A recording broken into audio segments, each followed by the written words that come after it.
हमारी लाडली बेटी शाम को आते हुए राशन लेते आना और हाँ, मुन्ना के स्कूल में फीस भरनी है, उसके लिए पैसे देते जाओ।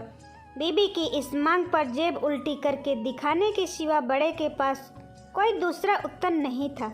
माथे पर चिंता की शिकनों के साथ सवेरे तो बड़ा भाई अपने काम पर निकल गया, लेकिन उस शाम उसने पूरे परिवार के सामने इस आर्थिक संकट को दूर करने के लिए एक प्रस्ताव रखा। क्यों ना हम उस प्लाट को बेच दें जिसे बाबूजी ने लक्ष्मी को शादी में देने के लिए खरीदा था। बेटी को दी हुई चीज़ वापस नहीं मांगते पाप लगता है। लक्ष्मी का जन्म होते ही घर खुशियों से भर गया था। तभी तुम्हारे बाप ने तय किया कि ये प्लाट लक्ष्मी का है, जो उसे उसकी शादी में दे दिया जाएगा। माँ ने अपना विरोध जताते हुए कहा, कौन सी बेटी? वो बेटी जो प्रेम विवाह कर घर की इज्जत को खाक में मिला गई और पिताजी की अंतिम यात्रा में भी ना शामिल हुई। बड़े ने टोंट मारते हुए कहा, मेरा मुंह मत खुलवा। यहाँ कौन नहीं जानता कि लक्ष्मी को उस दिन गली के नाके से ही लौटा दिया गया था और उससे अपने पिता से आखिरी बार मिलने का हक भी छीन लिया गया था। माँ ने बेटी का पक्ष लेते हुए कहा। माँ के इस बार से दोनों बेटे चुप हो गए। ना बड़ा बेटा कुछ बोल पाया, ना छोटे बेटे के मुंह से कोई शब्द फूटा। थोड़ी देर की शांति के बाद छोटा भाई बोला, प्लाट बेच तो देंगे, पर क्या लक्ष्मी कागजात पर दस्तखत करेगी? मुझे नहीं लगता वो हमारा भला सोच भी सकती है। आखिर है तो औरत जात, पुरुषों की परिस्थिति कैसे समझ पाएगी? काफ़ी वाद विवाद और सोच विचार के बाद सब इस बात पर सहमत हुए और पड़ोस के मोहल्ले की लक्ष्मी की दोस्त को बोलकर लक्ष्मी को घर आने का न्योता दिया गया। अगले दिन सुबह से गली के नाके पर खेल रहे बड़े भाई के लड़के की बुआ आ गई की आवाज़ सुन घर वाले चौकन्ने हो गए। दोनों भाई मन में द्वेष और नफरत के साथ उसको कैसे घर में आने के लिए कहें, इस दुविधा में थे। वो कहते हैं, ना ज़रूरत के वक्त गधे को भी बाप बनाना पड़ता है। उसी कहावत के हिसाब से दोनों भाई बहनें से बात करने के लिए तैयार हुए। दरवाजे पर जब बेटी और दामाद ने पूरे 7 साल बाद कदम रखा तो माँ की आंखें भर आई और दोनों को बड़े प्यार से घर के अंदर लेकर आई। बेटी और दामाद भी माँ का इतना स्नेह देखकर भाव विभोर हो गए। शाम को साथ में बैठ बेटी दोनों बेटों और दामाद के आगे हिचकिचाते हुए माँ ने ही प्लाट का मुद्दा उठाया। लक्ष्मी को थोड़ा अंदेशा था कि कोई बड़ी बात होगी। लक्ष्मी उसी दिन ये सोच रही थी कि ऐसा क्या बात हो सकती है कि जो खड़ूस भाई उसे बाप का मुंह भी दिखाने के खिलाफ थे, वो अचानक इतने कैसे पिघल गए।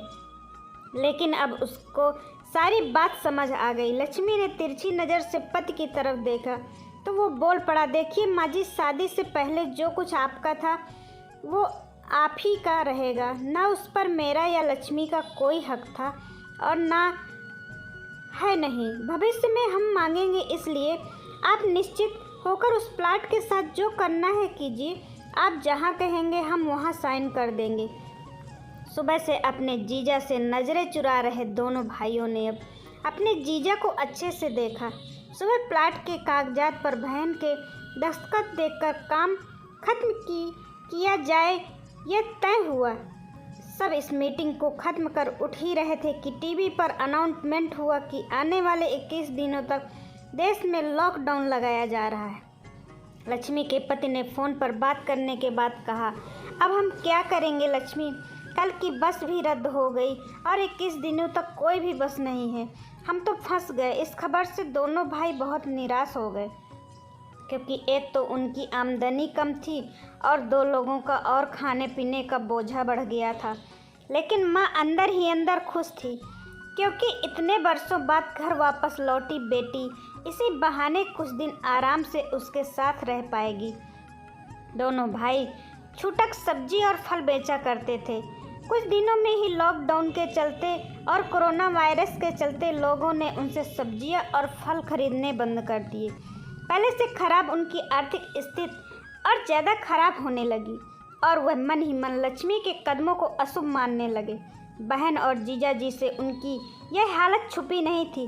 लक्ष्मी के कहने पर उसके पति ने दोनों भाइयों की सब्जी और फल की रेडियो पर लोहे की रॉड और जालियां फिट कर दी। बाजार जाकर दोनों के लिए कैप, हाथों के दस्ताने और थोक के भाव से सब्जी और फल खरीद लाए। दोनों की रेडियो अच्छे से तैयार कर फल और सब्जियों ढककर दोनों भाइयों को टोपी और दस्ताने देकर जीजा जी ने उनसे कहा, एक बार इस तरह से धंधा करके देखो, शायद आपका मुनाफा बढ़ जाए।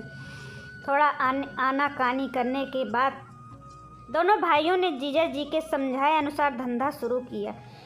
2-3 दिनों बाद ही कोरोना से घबराए लोग अब ढकी हुई फल और सब्जियां और दस्ताने और सेफ्टी का ध्यान रखते बेचने वालों से ही फल और सब्जियां खरीदने लगे। इस तरह समझदार दामाद की वजह से धीरे धीरे दोनों भाइयों का धंधा अच्छा चलने लगा और उनके घर का गल्ला जो पहले खाली हो रहा था धीरे धीरे भरने लगा। माँ जैसे अपने मरे हुए पति से मन ही मन संवाद साधने लगी। देखो जी, आपकी लक्ष्मी सच में लक्ष्मी है। उसके पांव घर में ही पड़ते ही घर खुशियों से भर रहा है। दोनों भाइयों की आंखों में पहले जो गुस्सा था उसकी जगह अब शर्म ले ली है। वह मन ही मन सोचते थे क्या गलत किया था बहन ने जो हमें उनके साथ इतना बुरा सलूक किया। शादी की तो की थी और शादी करने से पहले हमें बताया भी तो था। हम ही थे जो उसे स्वीकार नहीं कर पाए। दोनों भाइयों के मन में दोष और नफरत धीरे धीरे क्वारंटीन हो गए। 21 दिन बाद जब दीदी और जीजा जी प्लाट के कागजों पर साइन करने जाने लगे तब दोनों भाइयों ने उन्हें रोक लिया और उनकी माफ़ी मांगते हुए पेपर्स उन्हें देते हुए बोले, शादी के वक्त हमने आपको कोई तोहफा तो दूर की बात आपका हक भी नहीं दिया, लेकिन अब इस प्लाट को स्वीकार करें, हमें प्रायश्चित करने का एक मौका दीजिए। सभी की आंखों में खुशी के आंसू आ गए और माँ ऊपर देखकर बोली, देखा आपकी लड़की ने आज फिर हमारा घर खुशियों से भर दिया। आशा करती हूँ दोस्तों आज की कहानी आप सबको पसंद आई होगी। पसंद आई हो तो प्लीज़ लाइक, शेयर, कमेंट ज़रूर करिएगा। चैनल पर न्यू हो तो सब्सक्राइब करिएगा। धन्यवाद दोस्तों।